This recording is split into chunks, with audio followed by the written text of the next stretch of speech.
ആഗോള രാഷ്ട്രീയത്തിലും നയതന്ത്ര മേഖലയിലും അതീവ നിർണായകമായ ചില പുതിയ അപ്ഡേറ്റുകളാണ് ഇപ്പോൾ പുറത്തുവരുന്നത്. യുഎസ് ഇസ്രായേൽ വ്യോമാക്രമണത്തിൽ കൊല്ലപ്പെട്ട ഇറാന്റെ മുൻ സുപ്രീം ലീഡർ ആയത്തുള്ള അലി ഖമേനിയുടെ ആചാരപരമായ വിടവാങ്ങൽ ചടങ്ങുകൾ തെഹ്റാനിൽ ആരംഭിക്കുമ്പോൾ സുരക്ഷാ കാരണങ്ങളാൽ പുതിയ ലീഡർ മുജ്തബ ഖമേനി ഇതിൽ നിന്നും വിട്ടുനിൽക്കുകയാണ്.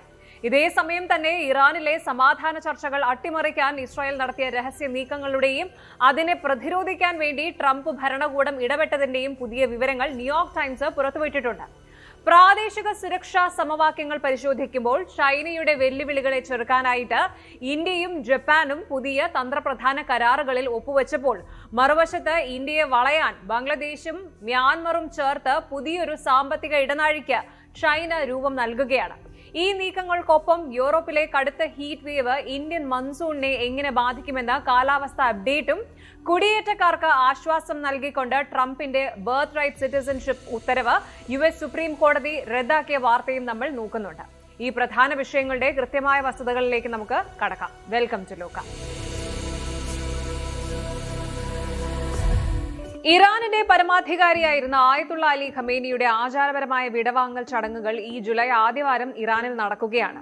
അന്താരാഷ്ട്ര പ്രതിനിധികളും അതുപോലെ ലക്ഷക്കണക്കിന് ജനങ്ങളും പങ്കെടുക്കുന്ന ഈ വിപുലമായ ചടങ്ങിൽ നിന്ന് ഇറാനിന്റെ പുതിയ സുപ്രീം ലീഡറും അലി ഖമേനിയുടെ മകനുമായിട്ടുള്ള മുജ്തബ ഖമേനി പൂർണ്ണമായും മാറി നിൽക്കുമെന്നാണ് ഇപ്പോൾ പുറത്തുവരുന്ന ഔദ്യോഗിക റിപ്പോർട്ടുകൾ. സ്വന്തം പിതാവിന്റെ ശവസംസ്കാര ചടങ്ങിൽ നിന്ന് രാജ്യത്തിന്റെ പുതിയ ഭരണാധികാരി വിട്ടുനിൽക്കുന്നതിന് പിന്നിൽ കൃത്യമായിട്ടുള്ള ചില സുരക്ഷാ കാരണങ്ങളും അന്താരാഷ്ട്ര രാഷ്ട്രീയ സാഹചര്യങ്ങളുമുണ്ട്. ഇസ്രായേലിൽ നിന്നുള്ള വധഭീഷണിയും യുദ്ധ സാഹചര്യങ്ങളും ഈ തീരുമാനത്തെ സ്വാധീനിച്ചു. നമുക്കറിയാം, കഴിഞ്ഞ ഫെബ്രുവരി 28-നാണ് ഇറാന്റെ സുപ്രീം ലീഡറായിരുന്ന അലി ഖമേനി യുഎസ് ഇസ്രായേൽ വ്യോമാക്രമണത്തിൽ കൊല്ലപ്പെടുന്നത്. തുടർന്ന് ഇറാന്റെ പുതിയ സുപ്രീം ലീഡറായിട്ട് അദ്ദേഹത്തിന്റെ മകൻ മുജ്തബ ഖമേനി ചുമതലയേറ്റു. യുദ്ധ സാഹചര്യങ്ങൾ കാരണം മാസങ്ങളോളം കോൾഡ് സ്റ്റോറേജിൽ സൂക്ഷിച്ചിരുന്ന അലി ഖമേനിയുടെ ഭൗതിക ശരീരം ഒടുവിൽ ഈ ജൂലൈ ആദ്യവാരമാണ് സംസ്കാര ചടങ്ങുകൾക്കായിട്ട് പുറത്തെടുക്കുന്നത്.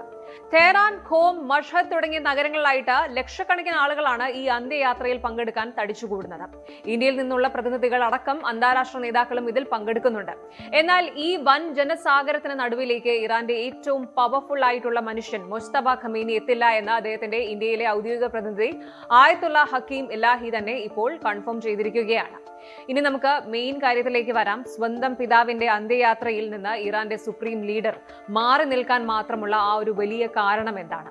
പ്രധാനമായിട്ടും രണ്ട് റീസൺസ് ആണ് ഇതിന് പിന്നിലുള്ളത്. ഒന്നാമത്തേത് ഇസ്രായേലിന്റെ കൊലവിളി. ഇസ്രായേൽ പ്രതിരോധ മന്ത്രി ഇസ്രായേൽ കാറ്റ്സ് പരസ്യമായിട്ട് പ്രഖ്യാപിച്ചിരിക്കുകയാണ് മുജ്തബ ഖമേനിയും തങ്ങളുടെ ഹിറ്റ് ലിസ്റ്റിലുണ്ട് എന്ന്. പിതാവിന്റെ ശവസംസ്കാര ചടങ്ങിനിടെ മുജ്തബ പൊതുവേദിയിൽ പ്രത്യക്ഷപ്പെടുകയാണെങ്കിൽ ആ സ്പോട്ടിൽ വെച്ച് തന്നെ ഇസ്രായേൽ ഡ്രോൺ ആക്രമണമോ അല്ലെങ്കിൽ വ്യോമാക്രമണമോ നടത്താൻ 100% ചാൻസ് ഉണ്ട്. അതുകൊണ്ട് തന്നെ ഇറാന്റെ പുതിയ ലീഡറുടെ ജീവൻ സംരക്ഷിക്കുക എന്നത് ഭരണകൂടത്തിന് ഇപ്പോൾ ഒരു ഡു ഓർ ഡൈ സിറ്റുവേഷൻ ആണ്. ഇനി രണ്ടാമത്തേത് ഹൈടെക് നിരീക്ഷണങ്ങൾ, സർവെയിലൻസ്.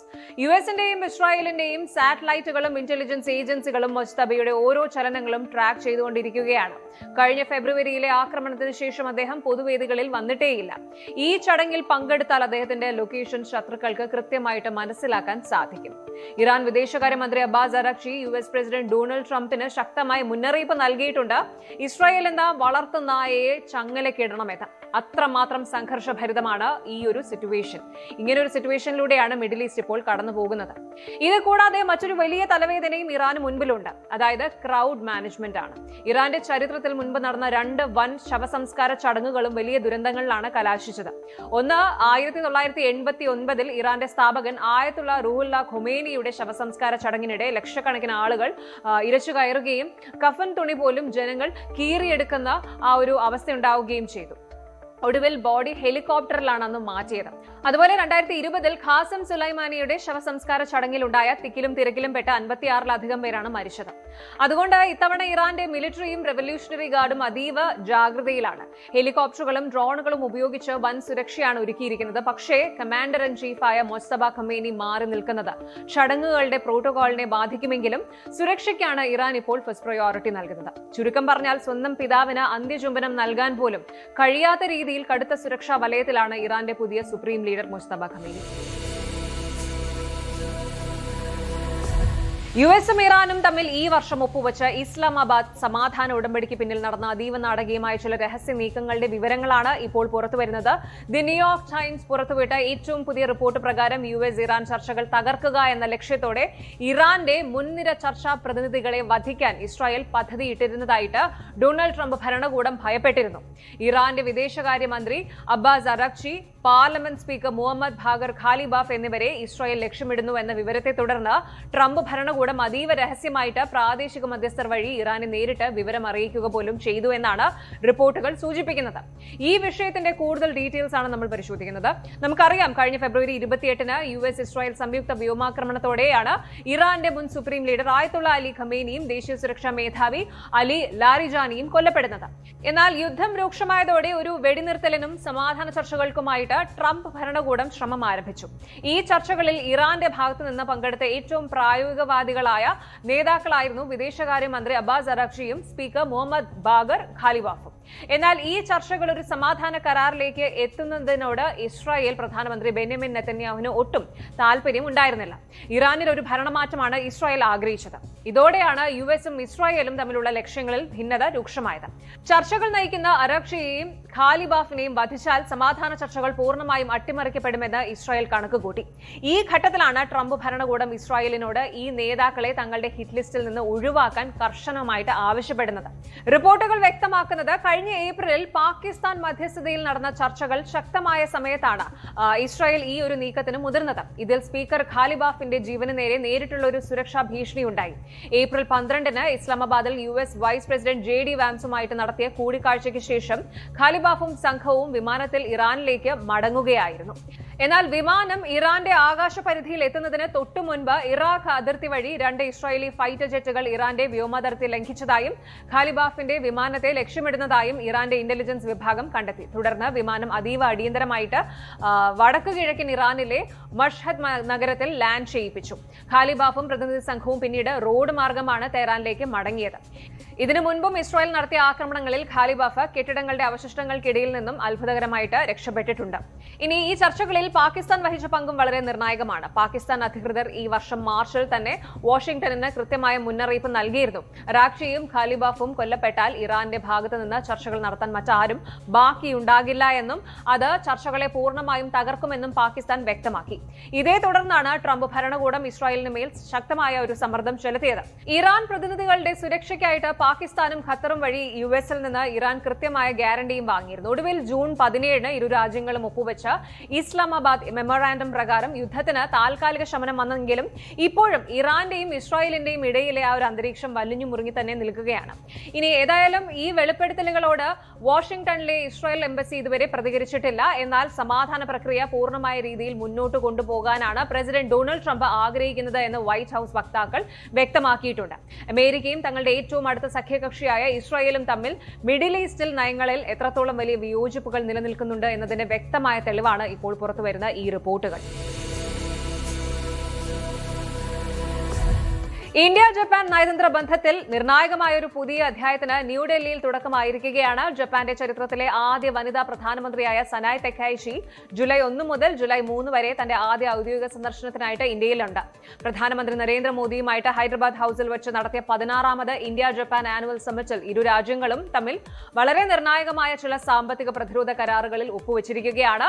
ചൈനയുടെ പ്രാദേശിക മേധാവിത്വം, ആഗോള വിതരണ ശൃംഖലയിലെ അസ്ഥിരതയും നിലനിൽക്കുന്ന ഈ ഒരു സാഹചര്യത്തിൽ ഇരു രാജ്യങ്ങളും തമ്മിലുള്ള ഈ ചർച്ചകൾക്ക് വലിയ പ്രാധാന്യമുണ്ട്. ഈ സന്ദർശനത്തിന്റെ പ്രധാന ഫലങ്ങൾ, പുതിയ അപ്ഡേറ്റ്സ് എന്തൊക്കെയാണ് എന്നൊന്ന് നോക്കാം. ഈ സന്ദർശനത്തിലെ ഏറ്റവും തന്ത്രപ്രധാനമായ നേട്ടം പ്രതിരോധ മേഖലയിൽ നിന്നാണ്. ഇന്ത്യയും ജപ്പാനും തങ്ങളുടെ ആദ്യത്തെ സംയുക്ത പ്രതിരോധ സാങ്കേതിക വികസന പദ്ധതി പ്രഖ്യാപിച്ചിരിക്കുകയാണ്. കപ്പലുകളിൽ ഉപയോഗിക്കുന്ന അത്യാധുനിക കമ്മ്യൂണിക്കേഷൻ സംവിധാനമായ unicorn naval radio antenna system ഇരു രാജ്യങ്ങളും ചേർന്ന് വികസിപ്പിക്കും. ഭാരത് ഇലക്ട്രോണിക്സ് ലിമിറ്റഡ് BEL ആയിരിക്കും ഇന്ത്യയിൽ ഇതിന്റെ നിർമ്മാണ പങ്കാളി. ഇത് കേവലം ഒരു വാണിജ്യ ഇടപാടല്ല, മറിച്ച് ജപ്പാൻ തങ്ങളുടെ പ്രതിരോധ സാങ്കേതിക വിദ്യ മറ്റൊരു രാജ്യത്തിന് പങ്കുവയ്ക്കാൻ തയ്യാറായി എന്ന വലിയൊരു നയതന്ത്ര മാറ്റം കൂടിയാണ്. ഇൻഡോ പസഫിക് മേഖലയിലെ സുരക്ഷയും സമാധാനവും ഉറപ്പാക്കാൻ ഇരു രാജ്യങ്ങളും പ്രതിജ്ഞാബദ്ധരാണ് എന്ന് പ്രധാനമന്ത്രി നരേന്ദ്രമോദി വ്യക്തമാക്കി. കൂടാതെ സമുദ്ര സുരക്ഷയ്ക്കായിട്ട് ഇരു രാജ്യങ്ങളുടെയും മിലിറ്ററി തമ്മിലുള്ള ഇൻഫർമേഷൻ ഷെയറിംഗ് കൂടുതൽ ശക്തമാക്കാനും ഈ ഉച്ചകോടിയിൽ തീരുമാനമായിട്ടുണ്ട്. അടുത്ത പ്രധാന മേഖല സാമ്പത്തിക സുരക്ഷയും സാങ്കേതിക വിദ്യയുമാണ്. ആഗോളതലത്തിൽ സെമി കണ്ടക്ടർ വിപണിയിൽ ചൈനയ്ക്കുള്ള ആ ഒരു ആധിപത്യം കുറയ്ക്കുക എന്ന ലക്ഷ്യത്തോടെ ഒരു പുതിയ ഇക്കണോമിക് പാർട്ണർഷിപ്പ് ഫ്രെയിംവർക്ക് ഇരു രാജ്യങ്ങളും ചേർന്ന് രൂപീകരിച്ചു. ഇതിലൂടെ സെമി കണ്ടക്ടർ വിതരണ ശൃംഖല കൂടുതൽ സുരക്ഷിതമാകും. ഇതുകൂടാതെ ടൊയോട്ട, സുസുക്കി തുടങ്ങിയ ജപ്പാനിലെ പ്രമുഖ കമ്പനികളുടെ സിഇഒമാരടങ്ങുന്ന 50 അംഗ ഉന്നതതല ബിസിനസ് പ്രതിനിധി സംഘവും പ്രധാനമന്ത്രി തകായിച്ചിക്കൊപ്പം എത്തിയിരുന്നു. ഇന്ത്യ ജപ്പാൻ ബിസിനസ് ഫോറത്തിൽ വെച്ച് artificial intelligence, critical minerals, clean energy, pharmaceuticals തുടങ്ങിയ മേഖലകളിൽ പുതിയ നിക്ഷേപങ്ങൾക്കുള്ള വഴി തുറന്നു. മുംബൈ അഹമ്മദാബാദ് ബുള്ളറ്റ് ട്രെയിൻ പദ്ധതിയുടെ പുരോഗതിയും ഇരു നേതാക്കളും വിലയിരുത്തി. തന്ത്രപ്രധാനമായ വലിയ തീരുമാനങ്ങളിൽ ഇന്ത്യയും ജപ്പാനും പൂർണ്ണമായും ഒരേ നിലപാടിലാണ് എന്ന് ഈ ഒരു സന്ദർശനം വ്യക്തമാക്കുന്നുണ്ട്. ദക്ഷിണ ചൈന കടലിലെ ചൈനയുടെ സൈനിക നീക്കങ്ങളെക്കുറിച്ചും സാമ്പത്തിക ശക്തി ഉപയോഗിച്ച് മറ്റ് രാജ്യങ്ങളെ ഭീഷണിപ്പെടുത്തുന്ന രീതികളെക്കുറിച്ചും ഇരു നേതാക്കളും കടുത്ത ആശങ്ക രേഖപ്പെടുത്തി. തായ്വാൻ വിഷയം യുദ്ധങ്ങളിലൂടെയല്ല, മറിച്ച് നയതന്ത്ര ചർച്ചകളിലൂടെ മാത്രമേ പരിഹരിക്കാവൂ എന്ന് ജപ്പാൻ ആവർത്തിച്ചു. പശ്ചിമേഷ്യയിലെയും പ്രത്യേകിച്ച് ഹോർമുസിലെയും സംഘർഷങ്ങൾ കാരണം തങ്ങളുടെ 31 കപ്പലുകൾ അവിടെ കുടുങ്ങിക്കിടക്കുന്ന സാഹചര്യത്തിൽ ഇന്ധന സുരക്ഷയ്ക്കായിട്ട് ഇന്ത്യയുമായിട്ട് ചേർന്ന് ക്രൂഡ് ഓയിൽ തന്ത്രപരമായിട്ട് സംഭരിക്കാനും ക്ലീൻ എനർജി, ബയോഗ്യാസ് പദ്ധതികൾ ആരംഭിക്കാനും ജപ്പാൻ താൽപര്യം പ്രകടിപ്പിച്ചു. യുഎസിലെ ഡൊണാൾഡ് ട്രംപ് ഭരണകൂടത്തിന് കീഴിൽ ക്വാഡ് സഖ്യം എങ്ങനെ മുന്നോട്ട് പോകണം എന്നതിനെക്കുറിച്ചും ഇരു പ്രധാനമന്ത്രിമാരും ചർച്ച ചെയ്തു. ചർച്ചകൾക്ക് ശേഷം മാധ്യമങ്ങളെ കണ്ട പ്രധാനമന്ത്രി നരേന്ദ്രമോദി തകായിച്ചിയെ തന്റെ അനിയത്തി എന്നാണ് വിശേഷിപ്പിച്ചത്. ഇന്ത്യയും ജപ്പാനും തമ്മിലുള്ളത് കേവലം ഒരു വിദേശ ബന്ധമല്ല, മറിച്ച് പരസ്പര വിശ്വാസത്തിലൂന്നിയ സാഹോദര്യമാണ് എന്ന് തകായിച്ചിയും തിരിച്ച് വ്യക്തമാക്കി. ചുരുക്കത്തിൽ ചൈനയുടെ ഭീഷണികളെ പ്രതിരോധിക്കാനും ആഗോള സമ്പദ് വ്യവസ്ഥയിൽ തങ്ങളുടെ സ്ഥാനം ഉറപ്പിക്കാനും ഇന്ത്യയും ജപ്പാനും ഒരേ പേജിലാണ് എന്ന് ഈ ഒരു 16ാമത്തെ വാർഷിക ഉച്ചകോടി തെളിയിക്കുന്നു. ലോകമെമ്പാടും ക്ലൈമറ്റ് ചേഞ്ച് അതിന്റെ എല്ലാ തീവ്രതയോടും കൂടി പ്രകടമാകുന്ന ഒരു വർഷമാണ് 2026. ഒരു വശത്ത് യൂറോപ്യൻ രാജ്യങ്ങൾ റെക്കോർഡ് ചൂടിൽ വെന്തുരുകുമ്പോൾ അത് ഇന്ത്യയിലെ സാധാരണക്കാരായ മനുഷ്യരെയും നമ്മുടെ കാർഷിക മേഖലയെയും നേരിട്ട് ബാധിക്കാൻ പോകുന്നു എന്ന ആശങ്കാജനകമായ റിപ്പോർട്ടുകളാണ് ഇപ്പോൾ പുറത്തുവരുന്നത്. യൂറോപ്പിൽ വീശിയടിക്കുന്ന കടുത്ത ഉഷ്ണതരംഗവും ഇന്ത്യയിലെ ജീവനാഡിയായ തെക്കു പടിഞ്ഞാറൻ മൺസൂണും തമ്മിൽ ശാസ്ത്രീയമായിട്ട് വലിയൊരു ബന്ധമുണ്ട്. യൂറോപ്പിലെ അന്തരീക്ഷത്തിൽ ഉണ്ടാകുന്ന മാറ്റങ്ങൾ ഇന്ത്യൻ സമുദ്രത്തിലെ കാറ്റിന്റെ ഗതിയെ എങ്ങനെ മാറ്റുന്നു എന്നും ഈ വർഷത്തെ മൺസൂൺ മഴയെ ഇത് എങ്ങനെ ബാധിക്കുന്നു എന്നും നമുക്കൊന്ന് പരിശോധിക്കാം. ആദ്യമായിട്ട് ആയിരക്കണക്കിന് കിലോമീറ്ററുകൾ അകലെയുള്ള യൂറോപ്പും ഇന്ത്യയും തമ്മിൽ കാലാവസ്ഥാപരമായി എങ്ങനെയാണ് കണക്ട് ചെയ്തിരിക്കുന്നത് എന്ന് നോക്കാം. ഇതിന് പിന്നിലെ പ്രധാന വില്ല് ജെറ്റ് സ്ട്രീംസ് അഥവാ അന്തരീക്ഷത്തിന്റെ മുകൾ തട്ടിലൂടെ അതിവേഗത്തിൽ വീശുന്ന കാറ്റുകളാണ്. യൂറോപ്പിൽ ഇപ്പോൾ രൂപപ്പെട്ടിരിക്കുന്ന കടുത്ത ഹീറ്റ് ഡോം, ആ ഒരു ഉഷ്ണതരംഗം അവിടുത്തെ വായുമണ്ഡലത്തെ വല്ലാതെ ചൂട് പിടിപ്പിക്കുന്നുണ്ട്.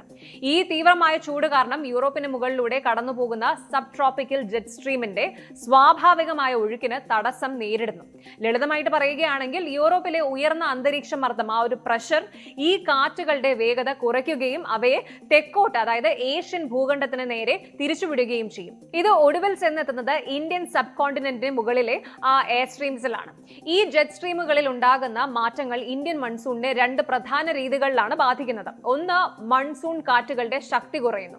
ഇന്ത്യൻ മൺസൂൺ ശക്തമാകണമെങ്കിൽ ഇന്ത്യൻ മഹാസമുദ്രത്തിന് മുകളിലുള്ള വായുമർദ്ദം, ആ ഒരു സമ്മർദ്ദവും ഏഷ്യൻ ഭൂഖണ്ഡത്തിന് മുകളിലുള്ള വായു സമ്മർദ്ദവും തമ്മിൽ വലിയൊരു വ്യത്യാസം ഉണ്ടാകണം. എന്നാൽ യൂറോപ്പിൽ നിന്നുള്ള ചൂട് കാറ്റുകൾ ഈ ഒരു വ്യത്യാസത്തെ ഇല്ലാതെയാക്കുന്നു. ഫലമായിട്ട് അറബിക്കടലിൽ നിന്നും ബംഗാൾ ഉൾക്കടലിൽ നിന്നും ഈർപ്പമുള്ള കാറ്റുകളെ ഇന്ത്യയിലേക്ക് വലിച്ചെടുക്കുന്ന പ്രക്രിയ ദുർബലമാകുന്നു.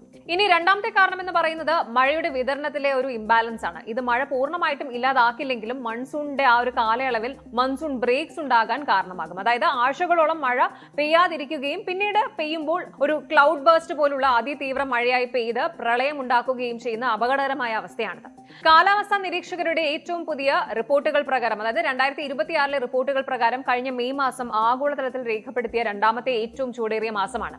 ഇതേ തുടർന്ന് ജൂൺ അവസാനത്തോടെ ഡൽഹിയിൽ അന്തരീക്ഷ ഈർപ്പം ഉയർന്നതുമൂലം മനുഷ്യ ശരീരത്തിന് താങ്ങാനാകാത്ത റിയൽ ഫീൽ താപനില 51 ഡിഗ്രി സെൽഷ്യസ് വരെ എത്തിയിരുന്നു. ഇതിനൊപ്പമാണ് ഈ വർഷത്തെ എൽ നീനോ പ്രതിഭാസത്തിന്റെ സാന്നിധ്യവും ശാസ്ത്രജ്ഞർ ചൂണ്ടിക്കാണിക്കുന്നത്. യൂറോപ്പിലെ ഉഷ്ണതരംഗവും പസഫിക് സമുദ്രത്തിലെ എൽ നീനോയും ഒത്തുചേരുമ്പോൾ ഈ വർഷത്തെ മൺസൂൺ സമീപകാല ചരിത്രത്തിലെ തന്നെ ഏറ്റവും കുറഞ്ഞ മഴ ലഭിക്കുന്ന ഒന്നായിട്ട് മാറാൻ സാധ്യതയുണ്ട് എന്നാണ് കാലാവസ്ഥാ ഏജൻസികളുടെ മുന്നറിയിപ്പ്. ഇത് രാജ്യത്തെ ജലസംഭരണികളിലെ ജലനിരപ്പ് കുറയ്ക്കാനും കാർഷിക ഉൽപാദനത്തെ ബാധിക്കാനും ഇടയുണ്ട്. ഭൂമിയുടെ ഒരു കോണിൽ ഉണ്ടാകുന്ന ചെറിയൊരു കാലാവസ്ഥാ വ്യതിയാനം പോലും ലോകത്തിന്റെ മറ്റൊരു കോണിലുള്ള കോടിക്കണക്കിന് മനുഷ്യരുടെ ജീവിതത്തെ എങ്ങനെ ബാധിക്കുന്നു എന്നതിന്റെ വ്യക്തമായ തെളിവാണ് യൂറോപ്പ് ഹീറ്റ് വേവും ഇന്ത്യൻ മൺസൂണും തമ്മിലുള്ള ഈ ഒരു ബന്ധം. ഗ്ലോബൽ വാർമിംഗ് ഇനി വരാൻ പോകുന്ന ഒരു ഭീഷണിയല്ല, നമ്മളിപ്പോൾ അനുഭവിച്ചുകൊണ്ടിരിക്കുന്ന യാഥാർത്ഥ്യമാണ് എന്ന് നാം തിരിച്ചറിയണം. യുഎസിലേക്ക് കുടിയേറുന്ന ലക്ഷക്കണക്കിന് ആളുകളെയും വിദേശികളായ ഗർഭിണികളെയും നേരിട്ട് ബാധിക്കുന്ന അതീവ നിർണായകമായ ഒരു വാർത്തയാണ് ഇപ്പോൾ വാഷിംഗ്ടണിൽ നിന്നും പുറത്തുവരുന്നത്. യുഎസ് മണ്ണിൽ ജനിക്കുന്ന കുട്ടികൾക്ക് നിയമപരമായിട്ട് ലഭിക്കുന്ന ജന്മസിദ്ധമായ പൗരത്വം, അതായത് ബർത്ത് റൈറ്റ് സിറ്റിസൺഷിപ്പ് നിർത്തലാക്കാനുള്ള പ്രസിഡന്റ് ട്രംപിന്റെ നീക്കത്തിന് യുഎസ് സുപ്രീം കോടതിയിൽ നിന്നും കടുത്ത തിരിച്ചടി നേരിട്ടിരിക്കുകയാണ്. രണ്ടാം തവണ അധികാരമേറ്റ ഉടൻ ട്രംപ് ഒപ്പുവെച്ച വിവാദപരമായ എക്സിക്യൂട്ടീവ് ഓർഡർ യുഎസ് ഭരണഘടനയുടെ 14ാം ഭേദഗതിക്ക് വിരുദ്ധമാണ് എന്ന് ചൂണ്ടിക്കാണിച്ചായിരുന്നു സുപ്രീം കോടതി ഇപ്പോൾ റദ്ദാക്കിയിരിക്കുന്നത്. ഈ ഉത്തരവിലൂടെ ട്രംപ് ഭരണകൂടം എന്താണ് ലക്ഷ്യമിട്ടത് എന്നും കോടതി വിധി ഇതിനെ എങ്ങനെ സ്വാധീനിച്ചു എന്നും നമുക്കൊന്ന് നോക്കാം. യഥാർത്ഥത്തിൽ എന്തായിരുന്നു ട്രംപിന്റെ ഈ ഒരു വിവാദ ഉത്തരവ് എന്ന് പറഞ്ഞാൽ, യുഎസിൽ നിലനിൽക്കുന്ന നിയമപ്രകാരം മാതാപിതാക്കളുടെ ഇമിഗ്രേഷൻ സ്റ്റേറ്റസ് എന്ത് തന്നെ ആയാലും അമേരിക്കൻ മണ്ണിൽ ജനിക്കുന്ന ഏതൊരു കുട്ടിക്കും സ്വാഭാവികമായിട്ട് യുഎസ് സിറ്റിസൺഷിപ്പ് ലഭിക്കും. എന്നാൽ അനധികൃത കുടിയേറ്റവും പൗരത്വം മാത്രം ലക്ഷ്യമിട്ട് ഗർഭിണികൾ അമേരിക്കയിലേക്ക് യാത്ര ചെയ്യുന്ന ബർത്ത് ടൂറിസം എന്ന പ്രവണതയും തടയാനാണ് ട്രംപ് ഈ ഒരു നിയമം മാറ്റാൻ ശ്രമിച്ചത്. ഇതനുസരിച്ച് മാതാപിതാക്കളിൽ ഒരാളെങ്കിലും യുഎസ് പൗരനോ അല്ലെങ്കിൽ ഗ്രീൻ കാർഡ് സ്ഥിര താമസക്കാരനോ അല്ല എങ്കിൽ അവിടെ ജനിക്കുന്ന കുട്ടികൾക്ക് പൗരത്വം നൽകേണ്ടതില്ല എന്ന് ട്രംപ് ഭരണകൂടം തീരുമാനിച്ചു. താൽക്കാലിക വിസയിൽ എത്തുന്ന ടൂറിസ്റ്റുകൾ, വിദ്യാർത്ഥികൾ, ബിസിനസ് വിസക്കാർ എന്നിവരുടെ കുട്ടികളെയും ഈ നിയന്ത്രണം നേരിട്ട് ബാധിക്കുമായിരുന്നു. ഈ ഉത്തരവ് പുറത്തു വന്ന ഉടൻ തന്നെ അമേരിക്കയിലെ മനുഷ്യാവകാശ സംഘടനകളും വിവിധ കോടതികളും ഇതിനെതിരെ രംഗത്ത് വന്നു. ഭരണഘടനയുടെ 14ാം ഭേദഗതിയിലെ സിറ്റിസൺഷിപ്പ് ക്ലോസ് വളരെ വ്യക്തമായി പറയുന്ന ഒരു കാര്യമുണ്ട്. അമേരിക്കൻ അതിർത്തിക്കുള്ളിൽ ജനിക്കുന്ന യുഎസ് നിയമങ്ങൾക്ക് വിധേയരായ എല്ലാ വ്യക്തികളും യുഎസ് സിറ്റിസൺസ് ആണ്. ഇതിനെ മറികടക്കാൻ ട്രംപിന്റെ അഭിഭാഷകർ കോടതിയിൽ ഉന്നയിച്ച വാദം താൽക്കാലിക വിസയിൽ എത്തുന്നവരോ അനധികൃതമായിട്ട് രാജ്യത്ത് കഴിയുന്നവരോ പൂർണ്ണ അർത്ഥത്തിൽ യുഎസ് നിയമവ്യവസ്ഥയ്ക്ക് വിധേയരല്ല എന്നുള്ളതായിരുന്നു. അതുകൊണ്ട് അവരുടെ കുട്ടികൾക്ക് ജന്മനാ പൗരത്വം നൽകേണ്ടതില്ല എന്നവർ വാദിച്ചു. എന്നാൽ 1898 ചരിത്രപരമായ വോങ് കിം ആർ കേസ് ഉൾപ്പെടെയുള്ള മുൻകാല സുപ്രീം കോടതി വിധികൾ ചൂണ്ടിക്കാണിച്ചിട്ടാണ് പ്ലെയിന്റിഫ്സ് ഇതിനെ പ്രതിരോധിച്ചത്. ഈ നിയമ പോരാട്ടത്തിന്റെ അന്തിമ വിധിയാണ് ഇപ്പോൾ സുപ്രീം കോടതിയിൽ നിന്നും വന്നിരിക്കുന്നത്. ചീഫ് ജസ്റ്റിസ് ജോൺ റോബർട്ട്സിന്റെ നേതൃത്വത്തിലുള്ള ബെഞ്ച് 6-3 എന്ന ഭൂരിപക്ഷത്തിലാണ് ട്രംപിന്റെ എക്സിക്യൂട്ടീവ് ഉത്തരവ് ഭരണഘടനാ വിരുദ്ധമാണ് എന്ന് പ്രഖ്യാപിച്ചത്. ഭരണഘടന നൽകുന്ന ഈ ഉറപ്പ് മാറ്റാൻ ഒരു പ്രസിഡന്റിന് തന്റെ പ്രത്യേക അധികാരം എക്സിക്യൂട്ടീവ് ഓർഡർ ഉപയോഗിച്ച് കഴിയില്ല എന്ന് കോടതി വ്യക്തമാക്കി. വിധിക്ക് പിന്നാലെ ട്രംപ് തന്റെ സോഷ്യൽ മീഡിയ പ്ലാറ്റ്ഫോമായ ട്രൂത്ത് സോഷ്യലിലൂടെ കടുത്ത അതൃപ്തി രേഖപ്പെടുത്തി. സുപ്രീം കോടതി വിധി രാജ്യത്തിന് ദോഷകരമാണ് എന്നും ഈ നിയമം മാറ്റാൻ ഇനി കോൺഗ്രസ് നേരിട്ട് നിയമനിർമ്മാണം നടത്തണമെന്നും അദ്ദേഹം ആവശ്യപ്പെട്ടു. എന്നാൽ നിയമവിദഗ്ധർ വ്യക്തമാക്കുന്നത് ഭരണഘടനയിൽ മാറ്റം വരുത്താതെ ഇത് സാധ്യമാകില്ല എന്നാണ്. അതിന് യുഎസ് കോൺഗ്രസിൽ 3/2 ഭൂരിപക്ഷം ആവശ്യമാണ് താനും. ചുരുക്കത്തിൽ ട്രംപ് ഭരണകൂടത്തിന്റെ ഏറ്റവും പ്രധാനപ്പെട്ട ഇമിഗ്രേഷൻ നയങ്ങളിൽ ഒന്നിനാണ് ഇപ്പോൾ നിയമപരമായിട്ട് കണ്ണുപൂട്ടേണ്ടി വന്നിരിക്കുന്നത്. നിലവിലെ സാഹചര്യത്തിൽ അമേരിക്കയിലെ ബർത്ത് റൈറ്റ് സിറ്റിസൺഷിപ്പ് പൂർണ്ണമായും സുരക്ഷിതമാണ്. വിദേശികളായ ലക്ഷക്കണക്കിന് കുടുംബങ്ങൾക്ക് വലിയ ആശ്വാസം നൽകുന്നതാണ് ഈ ഒരു വിധി. പടിഞ്ഞാറൻ അതിർത്തിയിൽ പാകിസ്ഥാനെ മുൻനിർത്തി ഇന്ത്യക്ക് ഭീഷണി ഉയർത്തുന്ന ചൈന പാകിസ്ഥാൻ ഇക്കണോമിക് കോറിഡോറിന്, അതായത് CPECക്ക് സമാനമായിട്ട് ഇപ്പോൾ ഇന്ത്യയുടെ കിഴക്കൻ അതിർത്തിയിലും ചൈന ഒരു പുതിയ തന്ത്രപ്രധാന നീക്കത്തിന് തുടക്കമിട്ടിരിക്കുകയാണ്. ചൈനയെ മ്യാൻമർ വഴി ബംഗ്ലാദേശുമായിട്ട് ബന്ധിപ്പിക്കുന്ന പുതിയ China Myanmar Bangladesh economic corridor CMBC ഇത് നിർമ്മിക്കാനാണ് ബെയ്ജിംഗ് ഇപ്പോൾ പദ്ധതിയിടുന്നത്. ബംഗ്ലാദേശിലെ രാഷ്ട്രീയ അട്ടിമറിക്ക് ശേഷം അധികാരമേറ്റ് പുതിയ പ്രധാനമന്ത്രി താരിഖ് റഹ്മാൻ ഈയിടെ നടത്തിയ ചൈന സന്ദർശന വേളയിലാണ് ഈ പ്രൊജക്ടിന് ഔദ്യോഗികമായിട്ട് രൂപം നൽകിയത്. ഇന്ത്യയെ തന്ത്രപരമായിട്ട് വളയുക എന്ന ചൈനയുടെ സ്ട്രിംഗ് ഓഫ് പേൾസ് നയത്തിന്റെ ഭാഗമായിട്ടാണ് പ്രതിരോധ വിദഗ്ധർ ഇതിനെ കാണുന്നത്. എന്താണ് ഈ പുതിയ കോറിഡോർ എന്നും ഇത് ഇന്ത്യയുടെ ദേശീയ സുരക്ഷയ്ക്ക് എത്രത്തോളം വലിയ വെല്ലുവിളിയാണ് ഉയർത്തുന്നത് എന്നും നോക്കാം. നമുക്കറിയാം, 2024 ഷെയ്ഖ് ഹസീന സർക്കാർ പുറത്തായതിനു ശേഷം ബംഗ്ലാദേശും ചൈനയും തമ്മിലുള്ള നയതന്ത്ര ബന്ധത്തിന് വലിയ മുന്നേറ്റം ഉണ്ടായിരിക്കുന്നത്. ഇതിന്റെ ഏറ്റവും ഒടുവിലത്തെ ഉദാഹരണമാണ് താരിഖ് റഹ്മാന്റെ ബെയ്ജിംഗ് സന്ദർശനം. ഈ സന്ദർശനത്തിൽ ഗ്ലോബൽ ഡെവലപ്മെന്റ് ഇനിഷ്യേറ്റീവ് അടക്കം 17 പ്രധാന കരാറുകളിലാണ് ഇരു രാജ്യങ്ങളും ഒപ്പുവെച്ചത്. എന്നാൽ ഇവിടെ ഇന്ത്യയെ ഏറ്റവും കൂടുതൽ ആശങ്കപ്പെടുത്തുന്ന കാര്യം മറ്റൊന്നാണ്. നേരത്തെ ഇന്ത്യക്ക് നൽകാമെന്ന് ഏറ്റ ബംഗ്ലാദേശിലെ തന്ത്രപ്രധാനമായ മോംഗ്ല പോർട്ടിന്റെ വികസന കരാർ. പുതിയ സർക്കാർ റദ്ദാക്കുകയും അത് ചൈനയ്ക്ക് കൈമാറുകയും ചെയ്തിരിക്കുകയാണ്. ഇതുകൂടാതെ ഇന്ത്യയുമായിട്ട് അതിർത്തി പങ്കിടുന്ന ലാൽ മോനർഹട്ടിലെ എയർബേസ് വികസിപ്പിക്കാനും ചൈന ബംഗ്ലാദേശിനെ സഹായിക്കുന്നുണ്ട്. ഇന്ത്യ ശക്തമായി എതിർക്കുന്ന തീസ റിവർ പ്രൊജക്ടിന്റെ ഫീസിബിലിറ്റി പഠനത്തിനും ചൈനീസ് പ്രസിഡന്റ് ഷി ജിൻപിങ് പൂർണ്ണ പിന്തുണ പ്രഖ്യാപിച്ചു കഴിഞ്ഞു. ഇതിനെല്ലാം പുറമെയാണ് നയതന്ത്ര പ്രതിരോധ കാര്യങ്ങൾക്കായിട്ട് ഇരു രാജ്യങ്ങളും ഒരു പുതിയ 2+2 ഡയലോഗ് സംവിധാനം ആരംഭിക്കാൻ തീരുമാനിച്ചിരിക്കുന്നത്. ഇനി നമുക്ക് ഈ ഒരു പുതിയ കോറിഡോറിലേക്ക് വരാം. ചൈനയിലെ യുനാൻ പ്രവിശ്യയിലുള്ള കുൻമിങ്ങിൽ നിന്നും ആരംഭിച്ച മ്യാൻമറിലെ മണ്ടാലെ യാംഗൂൺ വഴി ബംഗ്ലാദേശിലെ ചിറ്റഗോങ് കോക്സ് ബസാർ തുറമുഖങ്ങളെ ബന്ധിപ്പിക്കുന്ന ഒരു വലിയ റോഡ് റെയിൽ വാട്ടർ ശൃംഖലയാണ് ഈ പുതിയ കോറിഡോർ ലക്ഷ്യമിടുന്നത്. ഇതുവഴി ചൈനയ്ക്ക് തങ്ങളുടെ ഉൽപ്പന്നങ്ങൾ മലാക്ക സ്ട്രെയിറ്റ് വഴി ചുറ്റിപ്പോകാതെ നേരിട്ട് ബംഗാൾ ഉൾക്കടലിലേക്ക് എത്തിക്കാൻ സാധിക്കും. പടിഞ്ഞാറ് അറബിക്കടലിലേക്ക് CPEC ഉള്ളതുപോലെ കിഴക്ക് ബംഗാൾ ഉൾക്കടലിലേക്ക് ചൈനയ്ക്ക് ഒരു നേരിട്ടുള്ള പാത ലഭിക്കുകയാണ് ഇതിലൂടെ ചെയ്യുന്നത്. യഥാർത്ഥത്തിൽ 15 വർഷങ്ങൾക്ക് മുൻപ് ഇന്ത്യയെ കൂടി ഉൾപ്പെടുത്തി BCIM Bangladesh China India Myanmar corridor എന്ന ഒരു രീതിയിലാണ് ഇത് വിഭാവനം ചെയ്തിരുന്നത്. എന്നാൽ ചൈനയുടെ ബെൽറ്റ് ആൻഡ് റോഡ് ഇനിഷ്യേറ്റീവ് BRIയുടെ ഭാഗമായതിനാലും അതുപോലെ രാജ്യത്തിന്റെ പരമാധികാരത്തെ ബാധിക്കുന്നതിനാലും ഇന്ത്യ ഇതിൽ നിന്നും പൂർണ്ണമായിട്ട് വിട്ടുനിന്നു. ഇതേ തുടർന്ന് ഇന്ത്യയെ ഒഴിവാക്കിക്കൊണ്ട് ഈ പദ്ധതിയുമായിട്ട് മുന്നോട്ട് പോകാൻ ചൈന തീരുമാനിക്കുകയായിരുന്നു. ധാക്കയിലെ ചൈനീസ് അംബാസിഡർ യാവോ വെൻ കഴിഞ്ഞ ദിവസം വ്യക്തമാക്കിയത് ഇന്ത്യക്ക് വേണമെങ്കിൽ ഇപ്പോഴും ഇതിൽ പങ്കാളിയാകാമെന്നാണ്. എന്നാൽ ഇന്ത്യ ഇതിനോട് അനുകൂലമായിട്ട് പ്രതികരിക്കാൻ യാതൊരു സാധ്യതയുമില്ല. തന്ത്രപ്രധാനമായ വലിയ തീരുമാനങ്ങളിൽ ഇന്ത്യക്ക് ഈ പ്രൊജക്ട് വലിയൊരു തലവേദനയാണ് ഉണ്ടാക്കുന്നത്. പ്രധാനമായും 3 കാരണങ്ങളാണ് ഇതിലുള്ളത്. ഒന്ന്, ചിക്കൻ സ്നെക്ക് ഭീഷണി. അതായത് വടക്ക് കിഴക്കൻ സംസ്ഥാനങ്ങളെ ഇന്ത്യയുമായിട്ട് ബന്ധിപ്പിക്കുന്ന വെറും 22 കിലോമീറ്റർ മാത്രം വീതിയുള്ള സിലിഗുരി കോറിഡോർ അഥവാ ചിക്കൻ സ്നെക്കിന്റെ തൊട്ടടുത്തായിട്ടാണ് ഈ പുതിയ ചൈനീസ് പ്രൊജക്ടുകൾ വരുന്നത്. ഒരു യുദ്ധമുണ്ടായാൽ ചൈനയ്ക്ക് ബംഗ്ലാദേശ് വഴി ഈ ഒരു പ്രദേശം എളുപ്പത്തിൽ ലക്ഷ്യമിടാൻ സാധിക്കും. ഇനി രണ്ടാമത്തെ കാരണം ബംഗാൾ ഉൾക്കടലിലെ ചൈനീസ് സാന്നിധ്യം. മ്യാൻമറിലെ ക്യാവോപ്യൂ ആഴക്കടൽ തുറമുഖവും ബംഗ്ലാദേശിലെ മോംഗ്ല ചിറ്റഗോങ് തുറമുഖങ്ങളും ചൈനയുടെ നിയന്ത്രണത്തിലാകുന്നതോടെ ഇന്ത്യൻ നേവിയുടെ പരമാധികാരമുള്ള ബംഗാൾ ഉൾക്കടലിൽ ചൈനീസ് യുദ്ധക്കപ്പലുകളുടെയും അന്തർവാഹിനികളുടെയും സാന്നിധ്യം വർദ്ധിക്കും. എന്നാൽ ഈ കോറിഡോർ യാഥാർത്ഥ്യമാക്കാൻ ചൈനയ്ക്ക് മുന്നിൽ ഒരു വലിയ തടസ്സമുണ്ട്. അതാണ് മ്യാൻമറിലെ സിവിൽ വാർ. മ്യാൻമറിലെ സൈനിക ഭരണകൂടവും വിമതരും തമ്മിൽ നടക്കുന്ന കടുത്ത പോരാട്ടം കാരണം ഈ റൂട്ടിൽ നിർമ്മാണ പ്രവർത്തനങ്ങൾ നടത്തുക ചൈനയ്ക്ക് അത്ര എളുപ്പമല്ല. ചുരുക്കം പറഞ്ഞാൽ ഇന്ത്യയുടെ വിയോജിപ്പുകളെ പൂർണ്ണമായും അവഗണിച്ചുകൊണ്ട് അയൽ രാജ്യങ്ങളെ സാമ്പത്തികമായും സൈനികമായും തങ്ങളുടെ പക്ഷത്തേക്ക് ആകർഷിപ്പിച്ച് ഇന്ത്യക്ക് മേൽ കടുത്ത സമ്മർദ്ദം ചെലുത്താനാണ് ചൈന ശ്രമിക്കുന്നത്. പശ്ചിമ അതിർത്തിയിലെ CPEC ഭീഷണിക്ക് പുറമെ കിഴക്കൻ അതിർത്തിയിൽ രൂപപ്പെടുന്ന ഈ പുതിയ ചക്രവ്യൂഹത്തെ മറികടക്കാൻ ഇന്ത്യക്ക് കടുത്ത നയതന്ത്ര നീക്കങ്ങൾ നടത്തേണ്ടി വരും. മിഡിൽ ഈസ്റ്റിൽ യുദ്ധവും സംഘർഷങ്ങളും തുടരുന്നതിനിടയിൽ ഇറാനിന്റെ ആഭ്യന്തര സുരക്ഷയെ പൂർണ്ണമായും തകർക്കാൻ ഇസ്രായേലിന്റെ രഹസ്യാന്വേഷണ ഏജൻസിയായ മൊസാദ് വൻ അട്ടിമറിക്ക് പദ്ധതിയിട്ടിരിക്കുന്നതായിട്ട് അന്താരാഷ്ട്ര മാധ്യമങ്ങൾ റിപ്പോർട്ട് ചെയ്യുകയാണ്. ഇറാനിലെ ന്യൂനപക്ഷമായ കുർദിഷ് വിമത ഗ്രൂപ്പുകളെ സാമ്പത്തികമായിട്ടും സൈനികമായിട്ടും ശക്തിപ്പെടുത്തി തെഹ്റാനിലെ ഇസ്ലാമിക് ഭരണകൂടത്തെ താഴെ ഇറക്കുക എന്നതായിരുന്നു ഈ രഹസ്യ നീക്കത്തിന്റെ ലക്ഷ്യം.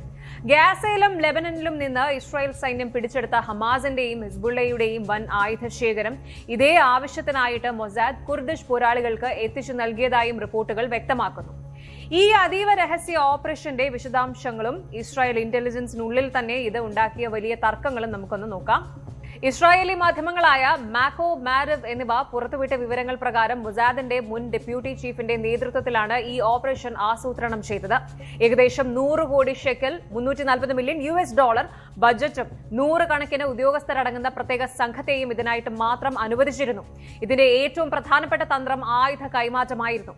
ഗാസയിലെയും ലെബനനിലെയും യുദ്ധമുഖത്ത് നിന്ന് ഇസ്രായേൽ ഡിഫൻസ് ഫോഴ്സ് പിടിച്ചെടുത്ത ആധുനിക ലൈറ്റ് ആയുധങ്ങളും ആന്റി ടാങ്ക് മിസൈൽ ലോഞ്ചേഴ്സും ഒക്കെ അതീവ രഹസ്യമായിട്ട് ഇറാഖ് അതിർത്തി വഴി ഇറാനിലെ കുർദിഷ് പ്രതിപക്ഷ ഗ്രൂപ്പുകൾക്ക് കൈമാറി.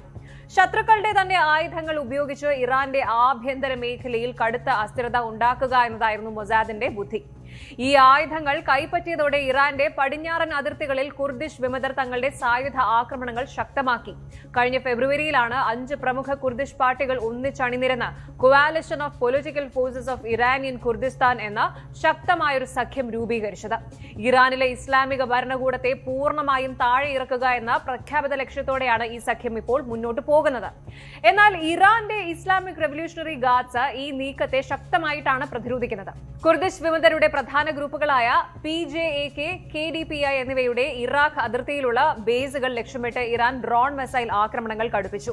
ഇറാഖിലെ കുർദിസ്ഥാൻ മേഖലയിലേക്ക് മാത്രം ഫെബ്രുവരിക്ക് ശേഷം 800-ലധികം ഡ്രോണുകളാണ് ഇറാൻ തൊടുത്തുവിട്ടത്. വിമത ഗ്രൂപ്പുകൾക്കിടയിലെ ഐക്യം തകർക്കാൻ ഓരോ ഗ്രൂപ്പിനെയും പ്രത്യേകം തെരഞ്ഞുപിടിച്ച് ആക്രമിക്കുന്ന തന്ത്രമാണ് ഇറാൻ ഇപ്പോൾ സ്വീകരിക്കുന്നത്. ഇറാനിൽ ഭരണമാറ്റം ലക്ഷ്യമിട്ട് മൊസാദ് നടത്തിയ ഈ വൻ നീക്കം പക്ഷേ വിചാരിച്ചൊരു ഫലം കണ്ടില്ല എന്നതാണ് ഇസ്രായേലി മാധ്യമങ്ങൾ തന്നെ വ്യക്തമാക്കുന്നത്. ഇതിന് പ്രധാനമായും 2 കാരണങ്ങളുണ്ട്. ഒന്നാമതായിട്ട് ഇന്റലിജൻസ് വിലയിരുത്തലിലെ പരാജയമാണ്. ഇറാനിലെ ഭരണകൂടം 1 വർഷത്തിനുള്ളിൽ തകരുമെന്നായിരുന്നു മൊസാദ് ചീഫ് ഡേവിഡ് ബാർണിയുടെ ഒരു കണക്കുകൂട്ടൽ. എന്നാൽ ശക്തമായ സൈനിക തിരിച്ചടിയിലൂടെ ഇറാൻ ഈ ഒരു നീക്കത്തെ അടിച്ചമർത്തി. ഇനി ഇസ്രായേലിനുള്ളിലെ തന്നെ ഭിന്നതയാണ്.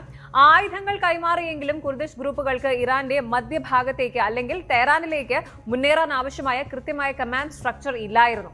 തന്ത്രപരമായ ലക്ഷ്യങ്ങൾ നേടാൻ കഴിയാതെ വന്നതോടെ മൊസാദിനുള്ളിൽ തന്നെ കടുത്ത ആഭ്യന്തര തർക്കങ്ങൾ ഉടലെടുക്കുകയും ഈ പ്രൊജക്ട് നയിച്ച ഡെപ്യൂട്ടി ചീഫിനെ പെട്ടെന്ന് തന്നെ പദവിയിൽ നിന്ന് നീക്കം ചെയ്യുകയും ചെയ്തു. ഇതിനൊപ്പം തന്നെ മുൻ ഇറാൻ പ്രസിഡന്റ് മസൂദ് അഹമ്മദി നെജാദിനെ തടങ്കലിൽ നിന്ന് മോചിപ്പിച്ച് യുദ്ധാനന്തര ഇറാന്റെ താൽക്കാലിക നേതാവാക്കാൻ US-ഉം ഇസ്രായേലും ശ്രമിച്ചതായും എന്നാൽ പരിക്കേറ്റതിനെ തുടർന്ന് അദ്ദേഹം ഇതിൽ നിന്നും പിന്മാറിയതായും റിപ്പോർട്ടുകളുണ്ട്. ചുരുക്കത്തിൽ ഇറാനെ സൈനികമായിട്ട് മാത്രമല്ല ആഭ്യന്തരമായിട്ട് ആയുധങ്ങൾ നൽകി തകർക്കാനും ഇസ്രായേൽ വലിയ രീതിയിൽ ശ്രമിക്കുന്നുണ്ട് എന്നതിന്റെ തെളിവാണ് ഇപ്പോൾ പുറത്തുവരുന്ന ഈ റിപ്പോർട്ട്സ്. എന്നാൽ പ്രോക്സി വാൾസിലൂടെ ഇറാന്റെ ഭരണകൂടത്തെ അട്ടിമറിക്കുക എന്നത് അത്ര എളുപ്പമുള്ള ഒരു കാര്യമല്ല എന്ന് മൊസാദിന്റെ ഈ ഒരു പരാജയം അടിവരയിടുന്നു.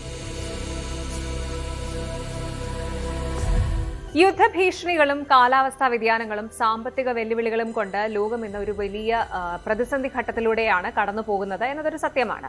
എങ്കിലും ജപ്പാനിനെ പോലെയുള്ള തന്ത്രപ്രധാന പങ്കാളികളുമായിട്ട് ചേർന്ന് ഇന്ത്യ നടത്തുന്ന നയതന്ത്ര നീക്കങ്ങളും മനുഷ്യത്വപരമായ വിധി പ്രസ്താവനകളിലൂടെ ജനാധിപത്യ മൂല്യങ്ങൾ ഉയർത്തിപ്പിടിക്കുന്ന ആഗോള കോടതികളും നമുക്ക് വലിയൊരു പ്രത്യാശ നൽകുന്നുണ്ട്.